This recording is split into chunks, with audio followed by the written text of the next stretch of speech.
ठीक है, ना सुनने की आदत होनी चाहिए पहले तो। मैंने ऐसे भी लोग देखे, साहब आमा बद्दू सारू पर सालू ना सांभर भी नहीं गमती। હવે બેસ પોપટ તારે વઘારેલી ખીચડી ખાવી હોય તો તાર બૈરું તને ના પાડે અને તને બહાર ઇન્સ્યોરન્સ ની ના સાંભળવામાં તકલીફ પડે। और मेरे को तो बड़ा अजीब लगता है मालूम, अभी अभी एक नया ऐड शुरू हुआ लक्स वाले का, जो पहले सन्नी देओल किया करता था, आजकल अमिताभ बच्चन साहब करते हैं। लक्स के बनियन और अंडरवेयर बेचने का काम करते हैं। हाँ, वो हॉलीवुड और बॉलीवुड में काम करने वाली दीपिका पादुकोणे को टुवाल पहन करके बाथ टब में लेट करके 10 रुपए का साबुन बेचने की शर्म नहीं है। वो शाहरुख खान को पेप्सी बेचने की शर्म नहीं है। सचिन तेंदुलकर को जूता बेचने की शर्म नहीं है। चलो मैं और आप ऐसा कौन से करोड़ों वाले बाप की औलाद हो गए जो हमको इंश्योरेंस बेचने में शर्म आती है। हाँ, बड़ा अजीब लगता है मेरे को तो सुन करके, सब शर्म आ गई। और मैं तो हमेशा कहता हूं कि यदि इंश्योरेंस के धंधे में काम करने के लिए मार्केट में बात करने में शर्माओगे तो फ्यूचर में वो दिन जरूर आएगा कि तुम्हें शर्म छोड़ के अपने बच्चों को पढ़ाने के लिए दूसरों से पैसा मांगना पड़ेगा।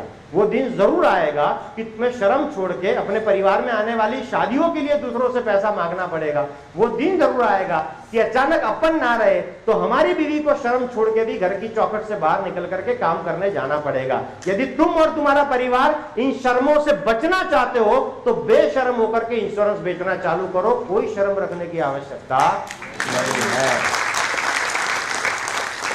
तो पॉइंट नंबर 1 इंश्योरेंस का बेचने का पहला, क्वालिटी।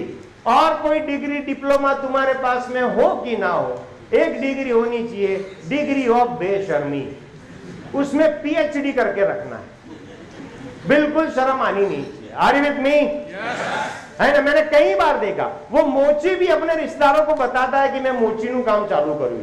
गल्ला वाला जो तंबाकू के रूप में जहर बेचता है वो भी अपने रिश्तेदारों को बताता है। एक इंश्योरेंस एजेंट, एलआईसी एजेंट मैंने ऐसा देखा कि जिसके रिश्तेदारों को अभी तक मालूम ही नहीं रहता कि आने एलआईसी नु काम करूं। इतना संकोच करता है जैसे एलआईसी में से लाइसेंस लेकर के चरस बेच रहा है। इतना खूबसूरत प्रोडक्ट है तेरा, तेरे को बताने में किस बात की शर्म, मेरे को यह समझ में नहीं आ रहा। और दूसरी मतलब अजीब बात क्या है मालूम है, यदि मेरे रिश्तेदार को मैंने छोड़ा तो हमेशा यह डर तुम्हारे अंदर होना चाहिए कि जिसको तुमने छोड़ा वो हमेशा के लिए छूटा हुआ नहीं रहेगा। कोई ना कोई तो माइक का लाल एकदम फाड़ू एलआईसी एजेंट आएगा जो उसको लपक लेगा। तो कोई दूसरा तुम्हारे वाले को लपके उससे पहले तुम लपक लो, उसी में तुम्हारी भलाई है। Are you with me?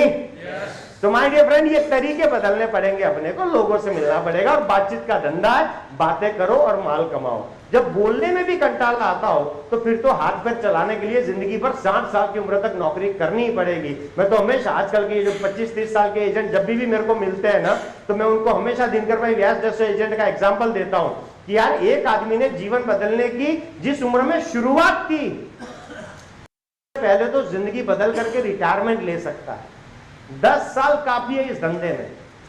यदि एक आदमी 10 साल के अंदर 20 बार एमडीआरटी करे, एक एमडीआरटी का मतलब है 20,000 रुपया, 20 एमडीआरटी का मतलब है 4 लाख रुपया। आने वाले 25 साल तक 4 लाख रुपए का गारंटेड पेंशन योजना हो जाएगी। लेकिन 10 साल जान लगा के करना पड़ेगा, नौकरी की तरह नहीं करना है। मैंने देखा एलआईसी एजेंट कुछ लोग नौकरी की तरह करते हैं, ठीक है, नौकरी की तरह नहीं करना है, अपना धंधा है, अपनी जिंदगी बनानी है, वैसा समझ करके करना पड़ता है। Are you ready for that? Yes.